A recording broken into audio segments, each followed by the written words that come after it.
नमस्कार साथियों, स्वागत है आपका अपने YouTube चैनल वाईके ऑनलाइन एजुकेशन में। दोस्तों, उम्मीद है आप सब लोग स्वस्थ होंगे, मस्त होंगे और अपनी पढ़ाई में व्यस्त होंगे। चलिए आज हम एनसीईआरटी की सीरीज़ में अगला चैप्टर करने वाले हैं और ये क्लास 11th का है। इससे पहले मैंने 9th और 10th का आपको करवाया था। अगर आपने प्रीवियस वीडियो में नहीं देखे हैं तो आप ज़रूर देख लीजिए, लिंक आपको नीचे डिस्क्रिप्शन में मिल जाएगा। मैंने अलग अलग जो प्लेलिस्ट है यहाँ पे 9th का अलग और 10th का अलग बनाई है, आप उन्हें भी ज़रूर देख लीजिए क्योंकि एनसीईआरटी से आपके सबसे ज़्यादा प्रश्न बनते हैं और आपको उन्हें ज़रूर पढ़ना चाहिए। और मैं यहाँ पर सिर्फ आपको किताब पढ़ा कर नहीं सुना रही हूँ, बल्कि ये बता रही हूँ कि कहाँ से आपके प्रश्न बनने की उम्मीद होती है। तो चलिए, साथ ही साथ आप लोग लाइक शेयर सब्सक्राइब भी करते रहिए। यदि आप चैनल पर नए हैं तो सब्सक्राइब कर लीजिए। और मैंने यहाँ पर उत्तराखंड के जितने भी एग्ज़ाम्स होते हैं उनके पाठ्यक्रम के अनुसार जो हिंदी व्याकरण है उसके भी काफ़ी टॉपिक जो है वो क्लियर करवाए हैं सामान्य हिंदी के नाम से, तो आप लोग उन्हें भी ज़रूर देख लीजिए। ठीक है, तो चलिए बढ़ते हैं आगे। आज हम पढ़ने वाले हैं एक नए अध्याय को। तो कृष्णनाथ जी का ये है। सबसे पहले देख लेते हैं, इन्होंने कुछ पंक्तियाँ यहाँ पर लिखी हुई है। चलते चलते अंत नहीं, अंत बिना छुटकारा नहीं, इसलिए तपस है, धुआं है, यानी इच्छा है जान लेने की, पहचान लेने की। तो लद्दाख में राग विराग इनका एक लेख है, इनकी एक रचना है। तो उससे इन्होंने ये लिया है। ठीक, तो पंक्तियाँ भी कई बार जो लोग टीजीटी पीजीटी की तैयारी कर रहे हैं, कई बार उनसे डायरेक्ट पंक्तियाँ भी पूछ ली जा सकती हैं, तो इसलिए आप पंक्तियाँ भी ध्यान रखें। ठीक, चलिए कृष्णनाथ जी के बारे में थोड़ा सा जान लेते हैं। इनका जो जन्म है वो 1934 ईस्वी में वाराणसी उत्तर प्रदेश में हुआ था। प्रमुख रचनाएं हैं इनकी लद्दाख में राग विराग, किन्नर, धर्मलोक, स्पीति में बारिश, पृथ्वी परिक्रमा, हिमाल यात्रा, अरुणाचल यात्रा, बौद्ध निबंधावली।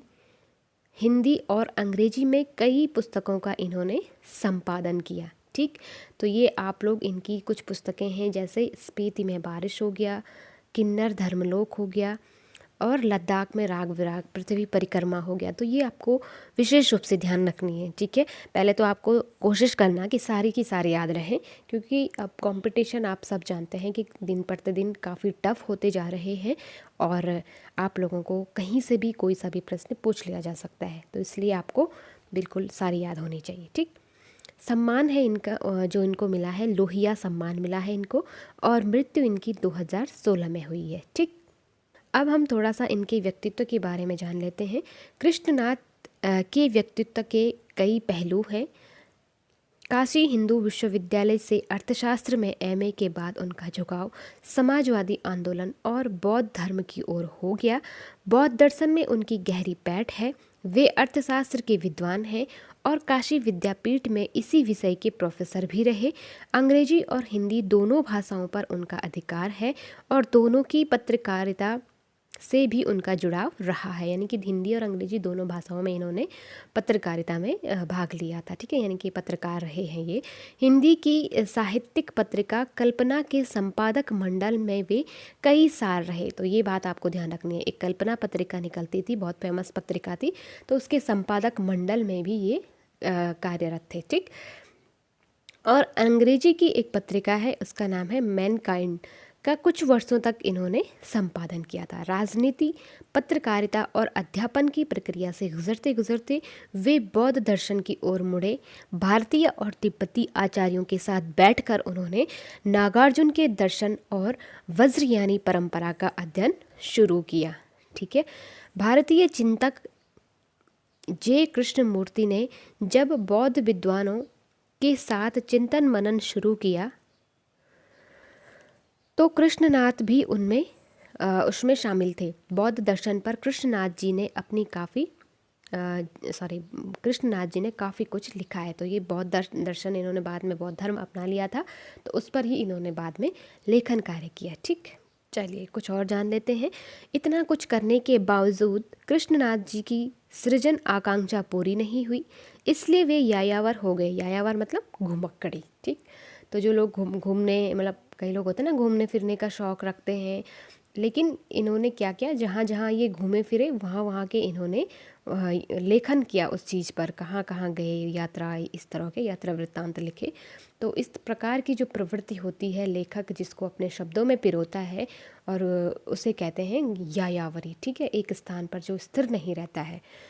एक यायावरी तो उन्होंने वैचारिक धरातल पर की थी, दूसरी सांसारिक अर्थ में उन्होंने हिमालय की यात्रा शुरू की और उन स्थलों को खोजना और खंगालना शुरू किया जो बौद्ध धर्म और भारतीय मिथकों से जुड़े हुए हैं, यानी कि जिनके संबंध में अंधविश्वास गढ़े जाते हैं, उनके सत्य तक जाने की इन्होंने कोशिश की है। ठीक, फिर जब उन्होंने इस यात्रा को शब्दों में बांधना शुरू किया तो यात्रा वृत्तांत जैसी विधा अनूठी विलक्षणता से भर गई। कृष्णनाथ जहाँ की यात्रा करते हैं वहाँ वे सिर्फ पर्यटक नहीं होते बल्कि एक तत्ववेता की तरह वहाँ का अध्ययन करते चलते हैं। मैंने कहा ना कि जो मतलब बिल्कुल एक खोजी प्रवृत्ति इनके अंदर थी, पर वे शुष्क अध्ययन नहीं करते बल्कि उस स्थान विशेष से जुड़ी स्मृतियों को उघाड़ते हैं।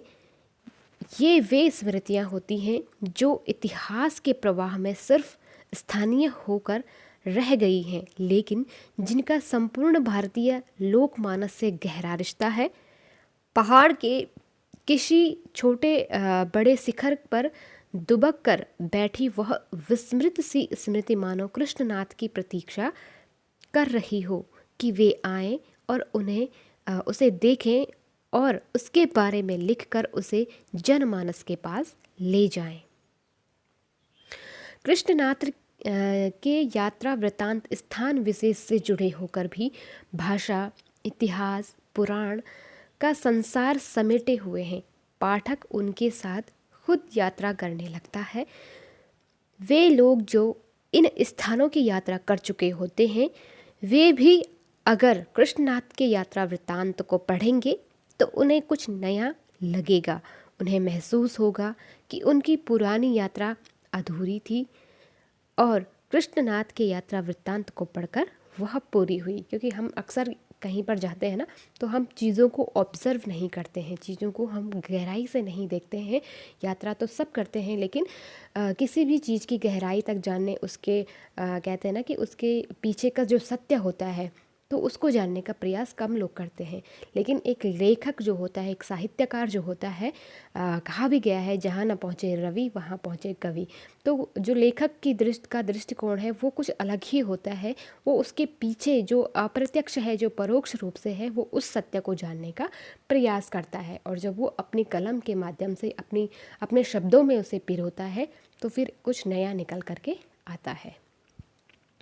स्पीति में बारिश एक पाठ यात्रा वृत्तांत है, ध्यान रखिएगा, पूछा जाएगा। ठीक है, स्पीति हिमाचल के मध्य में स्थित है। यह स्थान अपनी भौगोलिक एवं प्राकृतिक विशेषताओं के कारण अन्य पर्वतीय स्थलों से भिन्न है। वाकई में बहुत खूबसूरत जगह है। और स्पीति जो है हिमाचल, आपसे पूछा भी जाएगा, स्पीति हिमाचल में एक कह सकते हैं कि बहुत मतलब दुर्गम इलाका है, सबसे दूर का कह सकते हैं।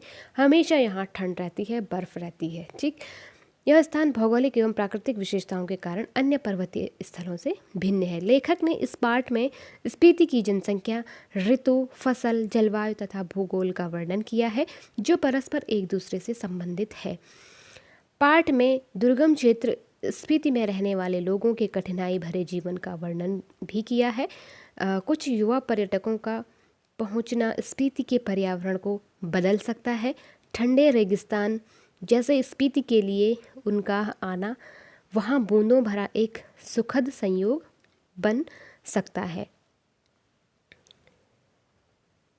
तो ये पाठ इनका जो है स्पीति में बारिश एक यात्रा वृत्तांत है और इसमें अपनी यात्रा से जुड़े हुए जो उनके अनुभव थे उसको उन्होंने यहाँ पर पिरोया है अपने शब्दों के माध्यम से।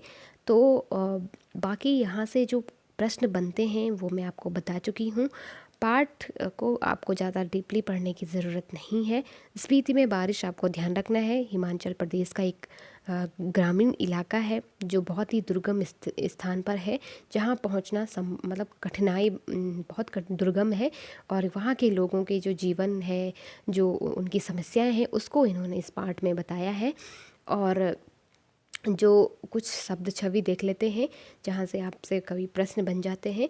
अलंघ्य का मतलब होता है जिसे लांघा या पार ना किया जा सके। तो देखो यहाँ पे आपको मैंने हमेशा बताती हूँ कि केवल एक दृष्टिकोण से नहीं देखना है, आपको मल्टीपल दृष्टिकोण से सोचना है।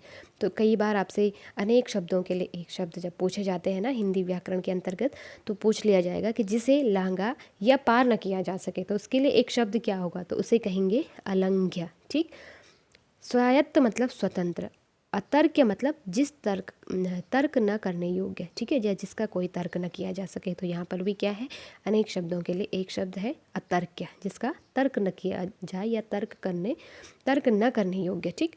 आर्तनाद का मतलब होता है दर्द भरी ऊंची आवाज़, स्वर में सुख का ज्ञापन या सहायता की पुकार, तो उसे कहते हैं आर्तनाद। ठीक।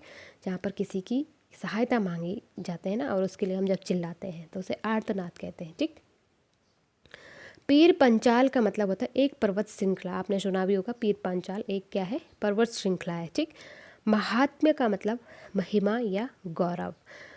कुवत कुव्वत यानी कि बल या शक्ति। षड ऋतुएं, 6 ऋतुएं आपने सुनी होंगी, कौन कौन सी होती हैं षड ऋतु। तो जो 6 ऋतुएं हैं वो हैं वसंत, ग्रीष्म, वर्षा, शरद, शिशिर और हेमंत ऋतु। ठीक। तुषार का मतलब क्या होता है, बर्फ या हिम। तो आपको पता चला कि हिम यानी बर्फ का पर्यायवाची क्या है, एक तुषार भी है। ठीक है। दुंग छेन का मतलब होता है एक तरह का वाद्य यंत्र, महाशंख, जिसे फूंक मारकर बजाया जाता है, उसे कहते हैं दुंग छेन। ठीक है। तो ये शब्द आपको ध्यान रखने हैं, कई बार आपसे पूछ भी लिए जा सकते हैं। ठीक है। तो ये था हमारा आज का पाठ, जो स्पीति में बारिश आपने देखा कृष्णनाथ जी के द्वारा लिखा गया है, उनके बारे में हमने जाना, इनकी रचनाओं को जाना, और कहाँ से आपके प्रश्न बनते हैं ये मैंने आपको बता दिया। तो आज का वीडियो यहीं पर समाप्त करते हैं। अगले वीडियो में अगले चैप्टर के साथ आपसे फिर मुलाकात होगी।